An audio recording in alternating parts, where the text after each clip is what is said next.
Bienvenue à un nouvel épisode de Mirego Dev Talks, un podcast conçu par l'équipe de Mirego pour la communauté de développement. Dans chaque épisode, nos invités discutent de sujets et d'enjeux liés au développement de produits numériques en compagnie de Rémi Prévost, directeur développement logiciel chez Mirego.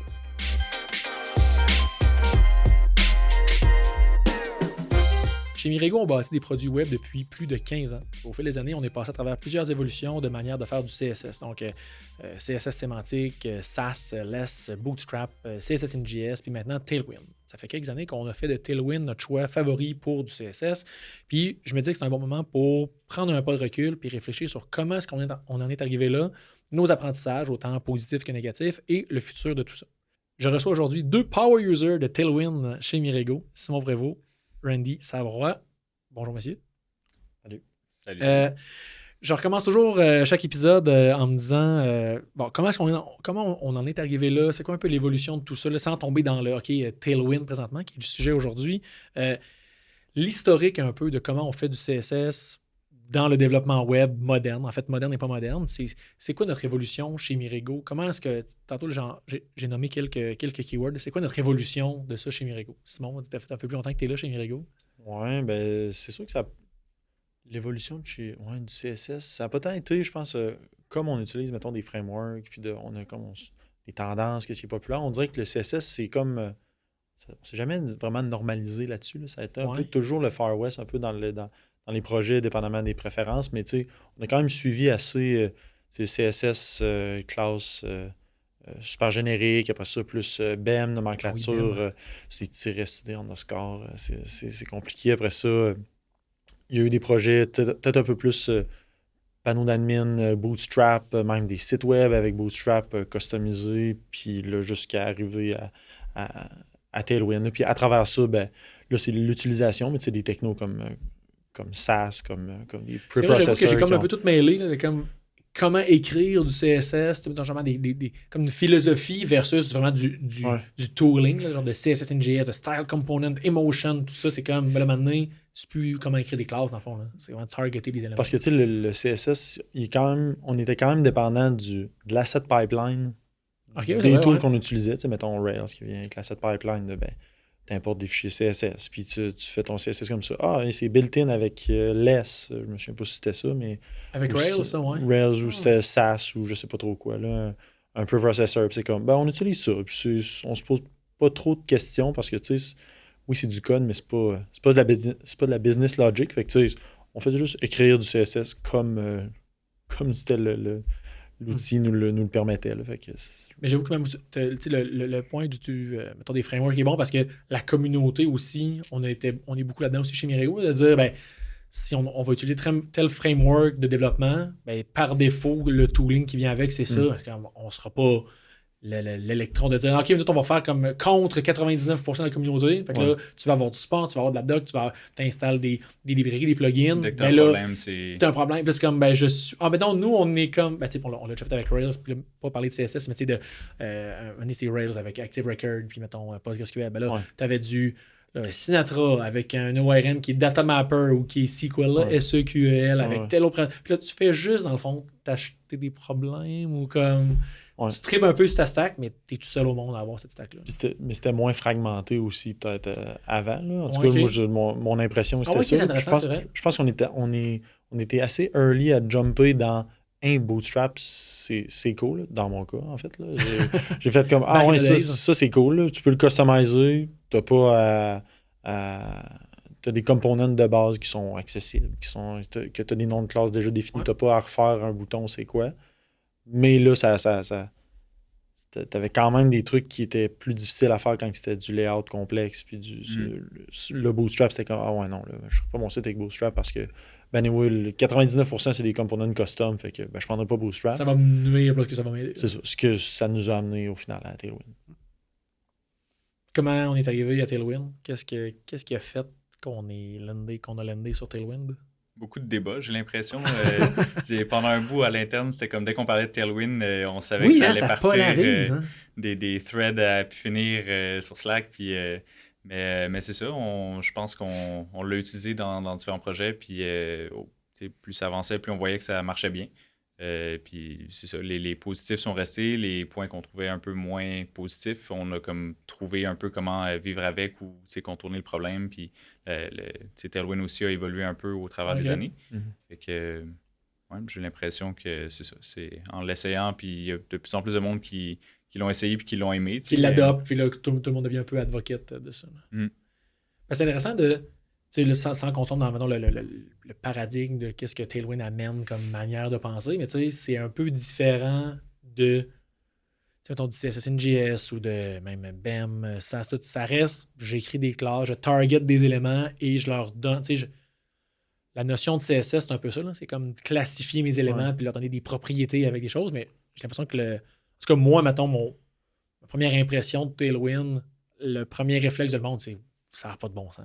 Mais ça, c'est drôle parce que c'est visuel. Tu sais, je sais pas s'il y aura un comparatif avec des langages de programmation que tu fais comme, mettons, je sais pas, langage fonctionnel ou orienté objet. De quoi que visuellement, tu fais, ça, je suis pas habitué à ça. Puis toute ma carrière, ma carrière, on m'a dit que ça, c'était pas correct. Puis là, je le vois visuellement, c'est pas correct. Il y a des gens qui disent que c'est the next big thing. Puis là, c'est comme, ben non, là, j'embarque pas. Il y a trop de red flags visuellement pour que j'embarque.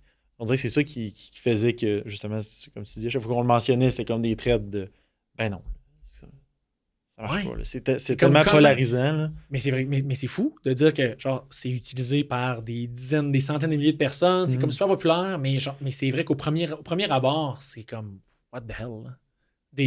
Comme tu dis, mais c'est vrai, j'avais jamais pensé à ça c'est ce qu'on me dit qu'il faut pas faire. Moi, j'ai appris le CSS, c'est non, il faut pas que tu aies une classe. Tu veux mettre du texte rouge, mais pas une classe red, là.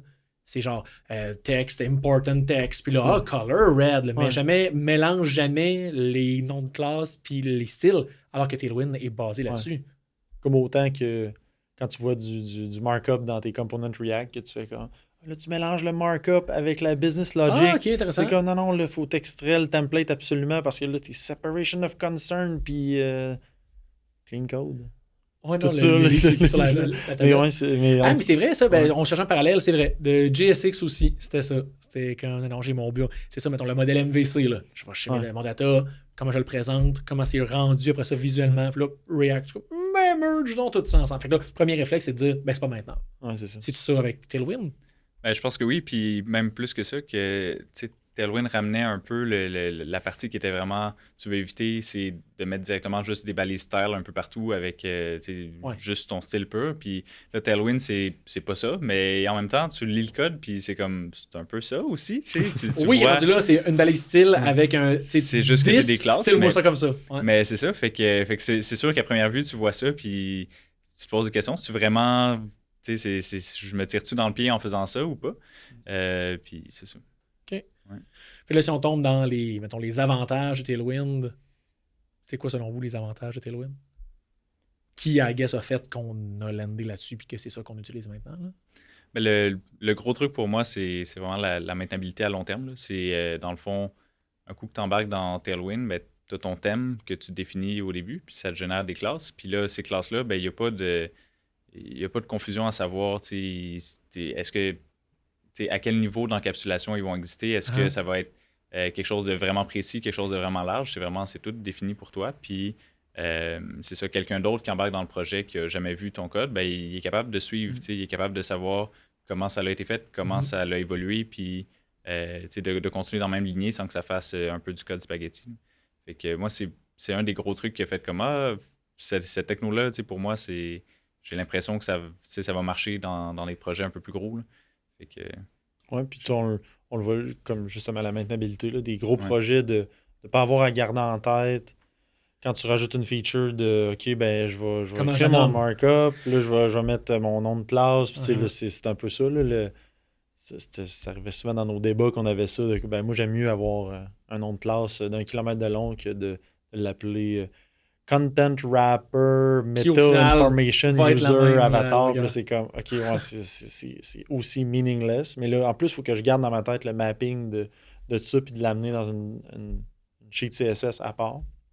Puis aussi de garder en tête les bonnes pratiques du projet de les padding. À un moment donné, mettons, je suis dans un projet qui utilise CSS pur, disons, c'est comme ça, là, que là, faut que tu rajoutes du padding, puis que ben là, tu vas dire, je vais rajouter padding 11 pixels, parce que là, je trouve que ça look good. Dans la maquette, c'est de même. Ou worst case, c'est dans le Figma, tu as 11 pixels, fait que tu fais comme, c'est 11 pixels, mais il n'y a aucun autre 11 pixels nulle part dans tout le projet.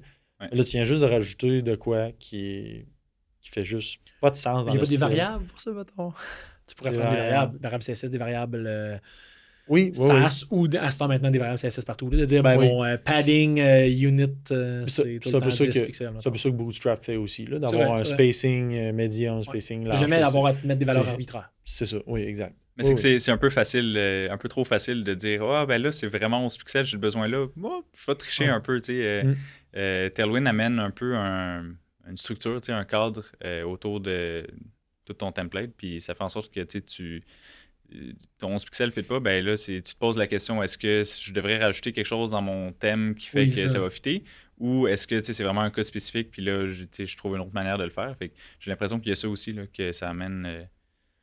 Et puis, tantôt, il y a une phrase que tu as dit qui est intéressante, que moi, j'entendais l'inverse chez Mirego, c'est « Ah oui, OK, je pense que ça peut marcher pour des gros projets. » Puis souvent, ce qu'on entendait, c'est « Non, ça peut marcher pour un petit projet, là, un petit one-pager, c'est facile, je design, j'ai pas trop d'UI, mais pour un immense projet, puis on en a quelques-uns chez Mirego, comme c'est sûr, ça peut pas scaler, parce qu'il y a tellement de petites particularités d'affaires à passer. Jamais un framework comme Tailwind va pouvoir mapper tout ça. » Puis c'est comme ça que ça a commencé. En fait, ça a commencé dans les plus petits projets qu'on l'essayait un peu parce qu'on se disait on n'aura pas de problème. Puis les plus gros projets, c'est comme tu dis, il y avait des inquiétudes un peu à savoir ça va-tu scaler. Il y a des affaires qu'on aime puis qu'on a l'impression pour la maintenabilité que ça va être bien.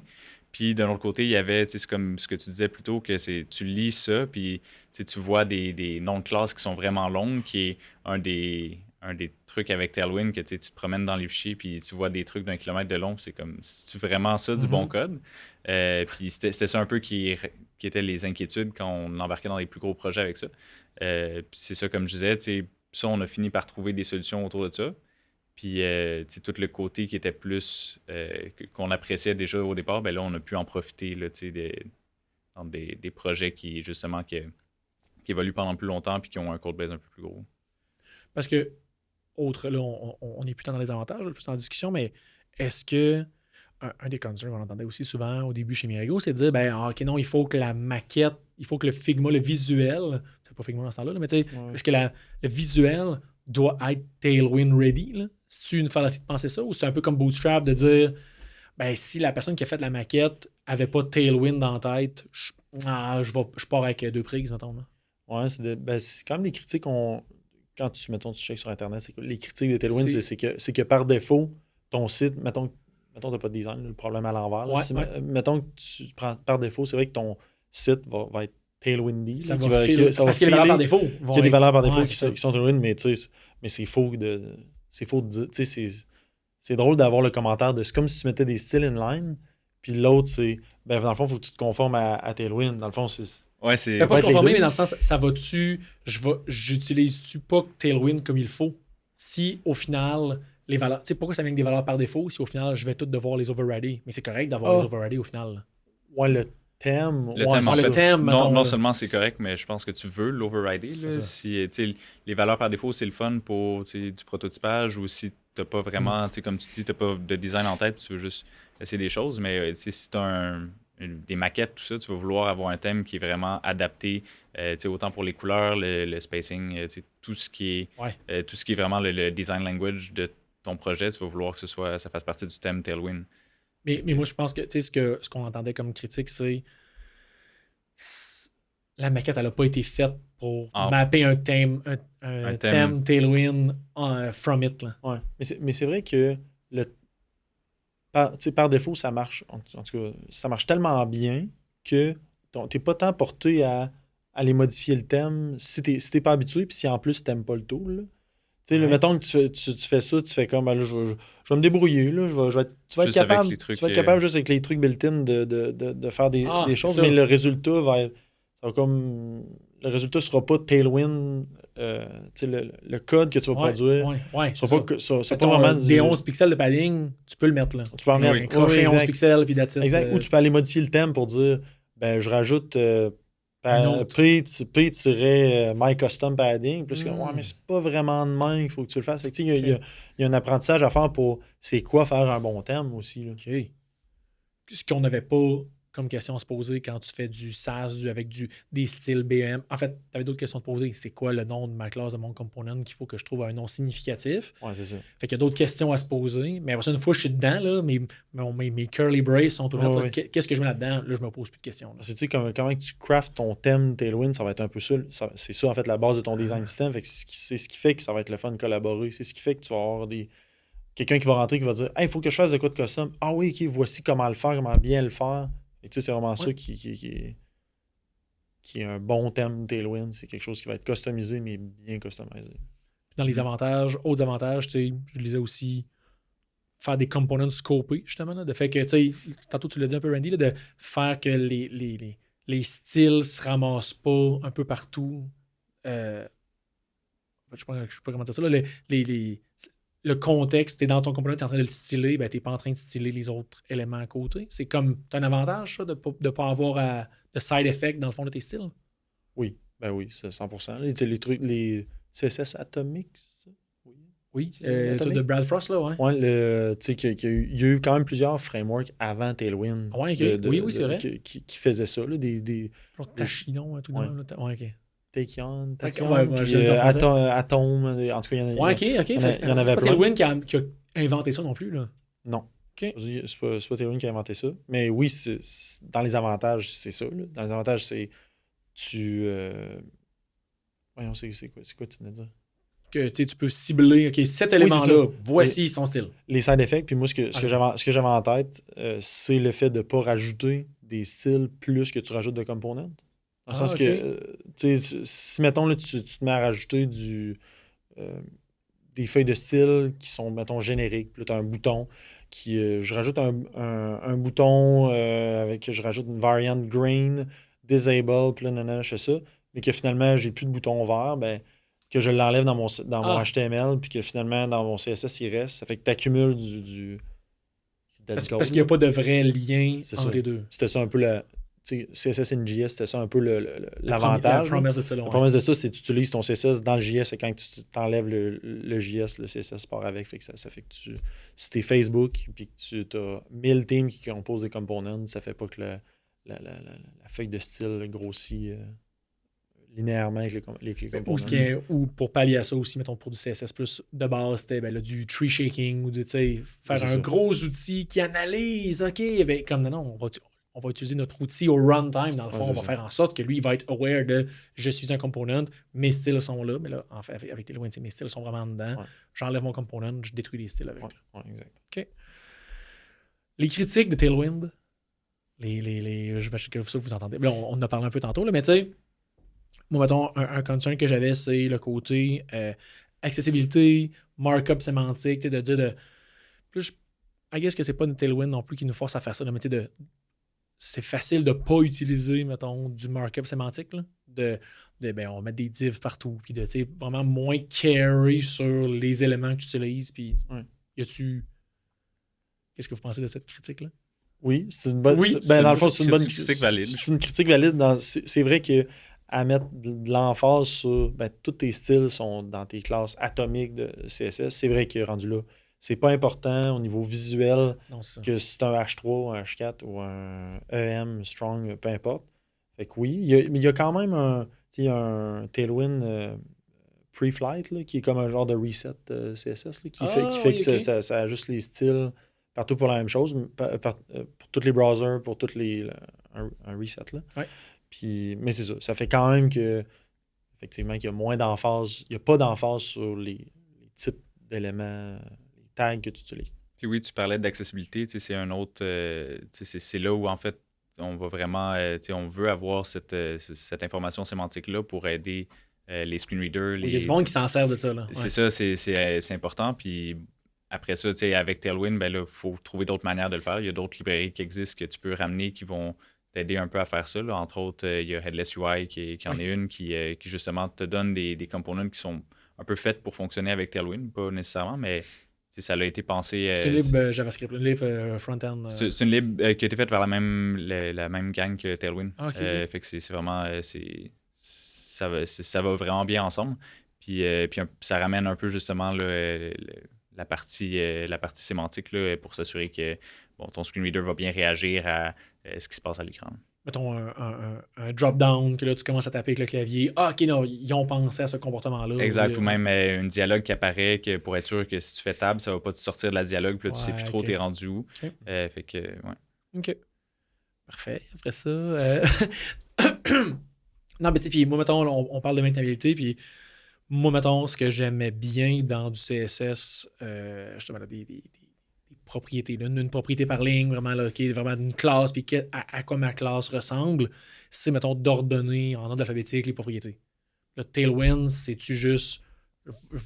c'est une string de comme caractère. Tu sais, ça sonne un peu gibberish, là, genre, c'est comme, OK, c'est des acronymes, OK, P, quelque chose, tout. Ça, c'est actually maintenable, ça? J'ai l'impression que oui, mais...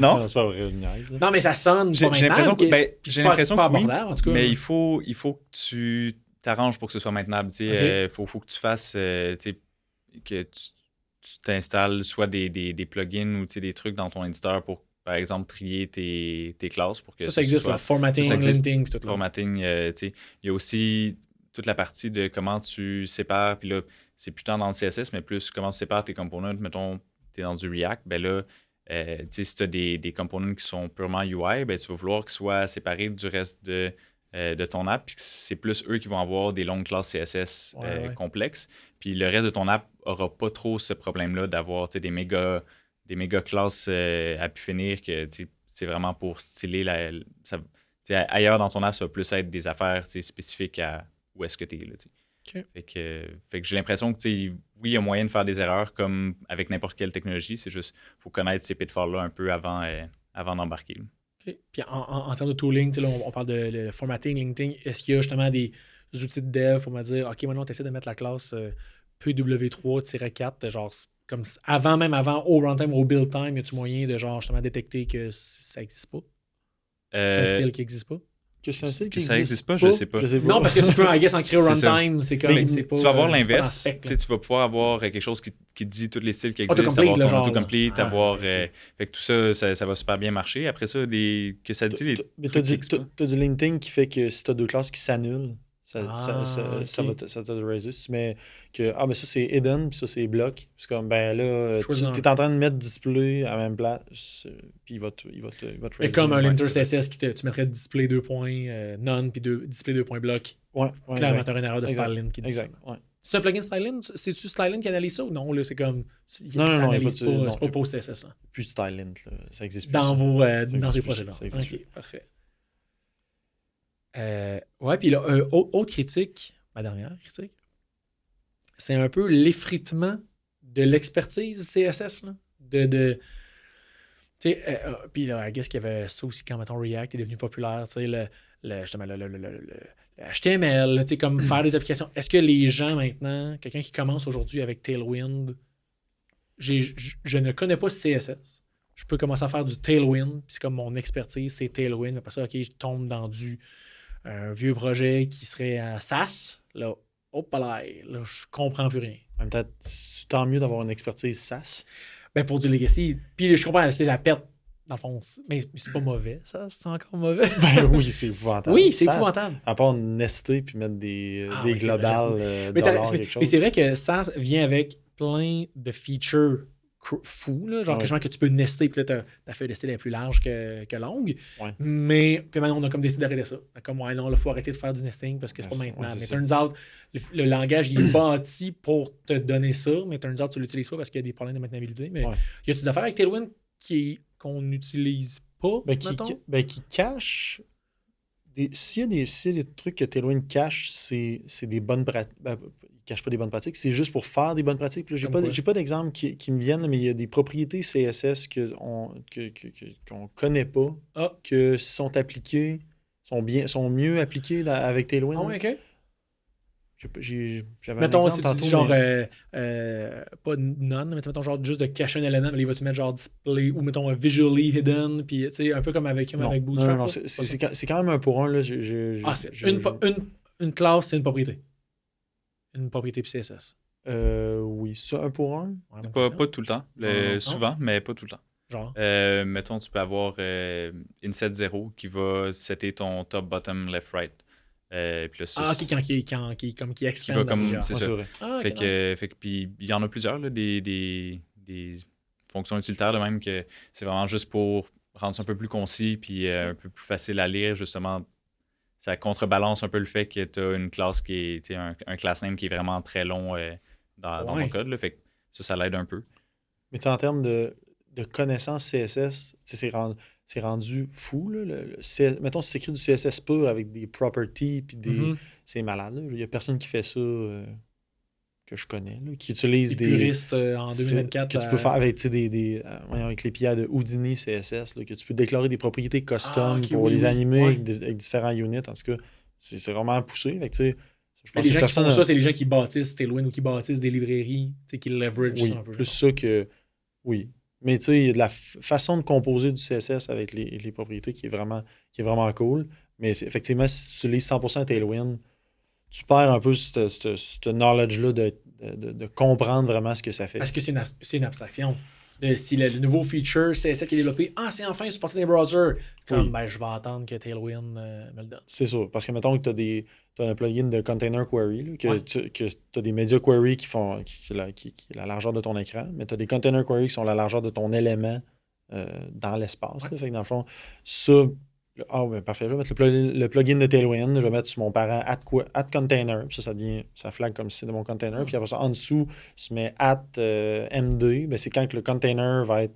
Fait que là, tu sais, tu l'apprends avec Tailwind que ça, c'est possible. C'est vraiment plus simple que visuellement à faire. Comme quelqu'un qui apprendrait le CSS. Mais tu sais, après ça, comment tu veux le faire? C'est quoi une media query? Tout est fait en termes de Tailwind. Puis c'est vrai que ça se perd un peu. Okay. Après ça, vous parliez tantôt justement de propriétés qui expandent en plusieurs. Puis là, un truc qu'on n'a pas abordé, c'est ça, mettons. Est-ce que moi, je peux créer mes propres... la réponse est oui, je pense. Là, genre de créer mes propres components, mes propres propriétés, de dire, ça, là, quand je mets la classe Rémi, ça me met ces 12 propriétés-là. Mais tu sais, dans le fond, Tailwind n'est pas incompatible avec du CSS normal. Fait que tu peux aussi définir des classes. Oui, ça reste des classes. Là, ça reste des classes. Fait que tu peux. Puis même, il y a certains cas où ça peut être valable. C'est sûr que si tu es dans un projet que Tailwind, tu essaies d'en faire le moins possible parce que tu veux... Tes classes que tu te fais à toi, ils vont pas nécessairement respecter ton thème, respecter toutes les contraintes que tu vas avoir dans ta config. Mais tu peux le faire. Puis en plus, Tailwind fournissent aussi des utilitaires, là, genre @apply pour pouvoir ramener des trucs de ton thème dans ton CSS custom. Ouais. Fait que, c'est mettons de dire, OK, je mets, mettons, la classe Rémi, ça met PA2 MA6, je peux-tu faire ça? Oui. C'est ça, OK. Ça, c'est pas conseillé, par exemple. Non, c'est ça. Parce que c'est une autre abstraction en temps l'abstraction. Non, parce que là, ça vient mêlant de c'est quoi qui emporte sur quoi. Là. Si tu mets, mettons, ta classe Rémi qui apply P5, puis là, tu mets, à côté de Rémi, tu mets P4, puis là, après ça, tu as ton Media Query P2, puis là, c'est quoi? Là, puis si tu déclares un Media Query dans ton CSS, c'est quoi qui gagne? Là? Comme, OK, mais autre question. Faites pas ça. Ça revient au truc d'expertise. Ça, mettons, ça build, ça marche. Là. Oui. Mais là, quelqu'un qui ne connaît pas le CSS, comment je débug ça? J'ouvre mon inspecteur Chrome, là, je vois ça, PA. C'est quoi ça? C'est quoi, tu vois ça? Je connais pas le CSS. Je connais juste Tailwind. Oui. Là, ça me met padding bottom 5. Ouais. Pixel. Oui. Je parle pas de pixel, là. Moi, je parle de... Ouais. Mais là, qu'est-ce que tu veux dire débugger? Comment savoir quelle classe a été appliquée? Ouais, mais là, tu as quand même ta spécificité dans ton débugger. C'est ça. Mais ça, mettons, est-ce que la notion de spécificité puis de cascading, est-ce qu'un développeur ou une développeuse Tailwind a besoin de savoir ça présentement? Ou non, c'est un side effect de là, je suis content de savoir comment ça marche parce que j'ai pu savoir que c'est parce que j'ai fait mon apply là puis que c'est l'autre qui a pris.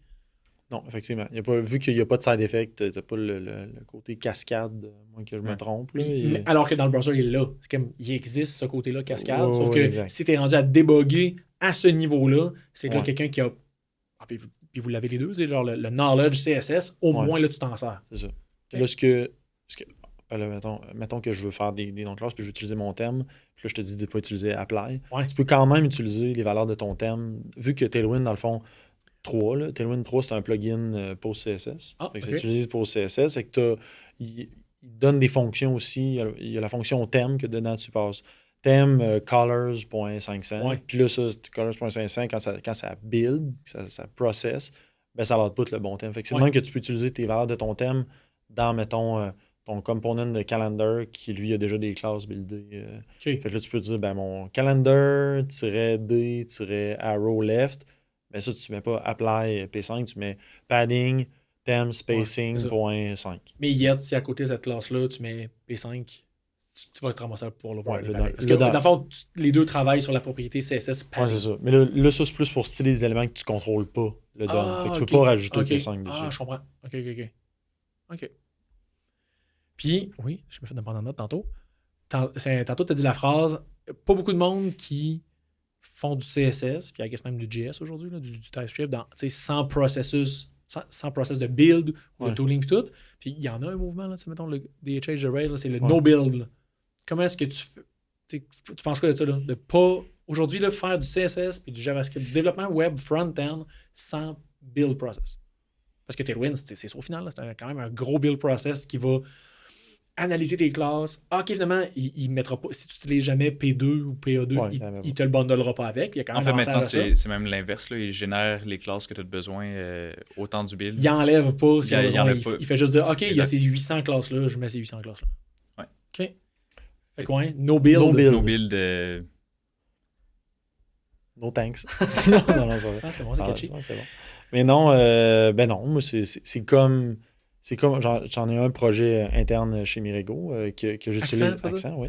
On va parler d'accent. On peut en parler.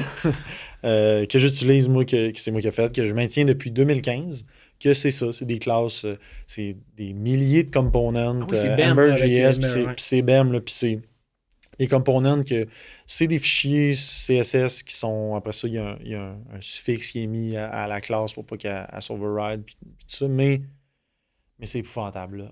Rajouter des features, puis quand j'y touche, je fais des features une fois par 6 mois. Là, fait que là, je retombe là-dedans, puis là, des fois, ça me bloque pour vrai, puis je me... C'est de ramener en tête toute la loupe de... Ouais, même à un moment donné, je je m'étais dit, je vais mettre... Il y a un script Tailwind, play Tailwind, que au runtime, quand il reload le script, il check voir si tu as des classes Tailwind, puis il ajoute les scripts. Fait que tu peux juste mettre ce script-là sans avoir de rajouter Tailwind à ton projet. Là, ça fuckait un peu mes styles. Par défaut, je le faisais pas. Mais je me retrouve des fois à faire style égal, puis composer mes styles avec mon markup parce qu'on dirait que j'ai perdu le réflexe. Style égal? Okay. Oui, j'ai perdu le réflexe. C'est comme du Tailwind no build, dans le fond. C'est juste je fais mes styles directement tout le temps. C'est con, mais je me retrouvais à faire ça parce que j'ai perdu le réflexe de... Bon, là, j'ai une modale, puis dedans, j'ai un nouveau component puis là, bon, le wrapper, container, user, puis là, j'ai un user qui a dedans, j'ai une clé qui a dedans, il y a une valeur, puis tu as des champs de linting, puis là, je veux que mon champ de linting soit bleu, puis là, c'est comme, OK, bon, où c'est que je mets ça? Comment j'appelle ça? Puis là, finalement... C'est tellement rendu du côté de non, je veux juste comme je veux styler ce que je vois. Ouais, je veux pas avoir à penser comment je l'appelle dans mon autre classe. Oui, c'est ça. Puis même maintenir les autres. Avoir une constance aussi là, de dire oui, c'est ça. Il y en a déjà des éléments, je veux les nommer comme similaires. C'est ça tantôt que je disais là. C'est comme là, je mettais-tu padding 12 partout, c'était plus 15, je sais pas trop. J'allais voir les autres components. Puis là, j'espère que les autres components, j'ai suivi le fait que, tu sais, oui, j'ai des classes utilitaires après ça. J'ai des boutons, j'ai tout ça. Mais, tu sais, c'est ça. C'est homemade. Ça finit que tu refais ton truc. Ça finit que tu refais ton framework CSS homemade. Puis c'est-tu quelque chose qui se ferait, mettons, justement, de rajouter du Tailwind, mais comme sur un projet déjà existant, puis commencer à... Ça, c'est quelque chose que j'ai jamais fait, mais c'est-tu un paradigme qui est assez différent pour que ce soit un problème ou tu peux tranquillement en rajouter? Je pense que tu pourrais tranquillement rajouter. Les autres, qu'est-ce qu'ils disent de faire? C'est que tu peux rajouter... un préfixe à toutes les classes Tailwind. Là. Fait qu'au lieu d'être, mettons, tu as Text Center, là, c'est assez global, Text Center, mais tu peux les préfixer par TW. Là, tu mets toutes tes classes, des components que tu fais, tu te rajoutes Tailwind, tu dis Tailwind juste sur les classes TW-quelque chose. Fait que tu te mets à rajouter des classes. Puis là, au final, tu mets ton... Au final, tu as un bon plan parce que tu ne gardes pas ça pendant un an de « Ah oui, si on a un peu les deux, puis là, tu commences à Tailwind, là, tu te ramasses avec du code legacy qui est insane. Moi, ça me rappelle juste quand on faisait du JavaScript puis qu'il n'y avait pas de framework. Là, puis là, ça finit que tu te bâtis ton framework. Puis là, tes components, c'est tes instancies en JavaScript. Puis là, t'as ta mécanique pour les destroyer, tout ça. Puis là, c'est hot, là, ça marche, là. C'est du pur JavaScript, c'est hot, là. Puis là, je le comprends, mais ça finit que tout gros projet finit par s'inventer des mécaniques internes. On dirait qu'avec Tailwind, t'arrives jamais à ce bout-là que il a fallu tweaker Tailwind pour... Non, tu fais juste utiliser Tailwind. Ça marche. Puis mettons, as it should be, là, ça reste un framework CSS. Là. Comme tu dis, c'est pas de la business logic, il n'y a pas de... Ça devrait pas être si complexe que ça. Oui, c'est ça. D'arriver à un edge case CSS. Mais ça finit que si t'as pas Tailwind, tu t'inventes des façons de faire de la composition. Puis là, dans ce projet-là, on extend les classes. Puis dans ce projet-là, on utilise des classes utilitaires. Puis dans là, c'est comme... Mais non, c'est mon button. T'arrives jamais à t'inventer une abstraction par-dessus Tailwind. On dirait que c'est comme la fin de la... Ils ont nailé ça, eux autres. Continuellement. OK, je te mets ça ma question finale en conclusion. C'est quoi? Qu'est-ce qui manque dans Tailwind? Là, si on vient de déclarer que c'est fini, parfait. La route s'arrête là. Non, mais ça, qu'est-ce qui manque? Qu'est-ce qui fera en sorte que c'est encore notre choix dans 10 ans? J'ai l'impression que on n'a jamais eu ce feeling-là sur d'autres technos, là. Puis là, techno, c'est pas une immense techno, là, mais un peu, mettons, comme Elixir, là, de dire, OK, ça, je pense, là, c'est pas mal juste du positif. Les trade-offs négatifs, les side-effects négatifs sont manageables, mais rien de comparé à ce qu'on a. On a quand même l'expérience d'avoir fait plus de 15-20 ans de projets web pour se dire, moi, je pense que là, on est good. Voyez-vous ça encore good dans 5 ans, dans 10 ans? Moi, je pense que oui. Je pense que Tailwind est assez... C'est assez customizable pour que, justement, la limite, ça vient à comment tu l'intègres avec ton workflow. Là. Mettons, comment tu découpes tes components React pour que toute ta logique de UI, ou justement, tout ce qui n'est pas de la logique puis qui est juste du UI, soit vraiment bien séparé puis que tu n'as pas du Tailwind qui bleed dans le reste de ton projet qui ne devrait pas. Fait que je pense que là, c'est nous, notre travail de faire évoluer ça, de continuer à comme revoir nos process, voir est-ce qu'on fait ça comme il faut. Mais Tailwind en tant que tel, moi non plus, il n'y a pas grand-chose que je changerais plutôt qui viendrait, qui ne serait pas de le changer au complet. Là, c'est des petits changements et ils vont continuer d'en faire, là, je suis sûr, là, des petites améliorations pour rajouter des utilities par-ci par-là. Mais il n'y a pas de pain présentement que tu as en disant ça, là, quand ils vont régler ça. C'est pas de pain qui ne proviennent pas de moi, mettons, de comment j'ai. Qu'eux vont pouvoir régler. Qu'eux pourraient régler, exact, c'est ça. Okay. Puis il n'y a rien qui va. Il n'y a rien non plus qui ferait que là, finalement, la version, notre version de Tailwind sort, puis là, faut que je rewrite mes classes, puis là, il faut que. Ça peut pas être plus simple que ça. C'est ça, c'est un peu ça que mon angle de dire c'est pas grand-chose. Ils vont en faire. Ça va sortir la V4 là, qui est comme en bêta présentement, puis les nouvelles features, tu t'excites pas trop avec ça. Là. C'est comme tu lis les features, puis on a switché finalement, c'est pas un plugin post-CSS, c'est Lightning CSS qui est plus vite, puis qui va te permettre de l'inclure plus facilement dans ton projet, mais tout ça, c'est pour kickstarter ton projet, là, un coup qui est intégré. C'est ce qui est bon signe, en fait, là, que ça suggère que la techno, elle arrive à un point où est-ce que c'est comme, là, ce qu'on rajoute, c'est des petits goodies, mais le reste... les fondations, puis là, encore en parallèle avec Elixir, on dirait que c'est ça, là, de dire, OK, c'est stable, c'est utilisé. Il n'y a pas de... Ils ne sont pas en un méga rewrite qui introduit un nouveau paradigme. Là. C'est comme on dit. Non, c'est ça. On veut le mettre plus rapide. C'est rendu plus rapide parce qu'ils l'ont écrit une partie en Rust. Puis là, ils font ça. Mais ça reste que... Autant qu'ils me donnent un exécutable Tailwind qui parse mon projet puis qui output des fichiers CSS, comme c'est nailé. Là. Ça va tout le temps marcher. Puis non, je vois pas de changement à l'horizon. Groundbreaking. On s'en reparle dans 3 ans. Dans 10 ans. Merci, messieurs. Merci d'avoir été là pour cet épisode de Mirego DevTalks. Vous pouvez en apprendre plus sur Mirego, notre expertise, nos projets et nos postes disponibles en visitant notre site web au mirego.com. Continuez à nous suivre et à partager les épisodes sur votre plateforme de podcast préférée et au plaisir de se retrouver au prochain épisode.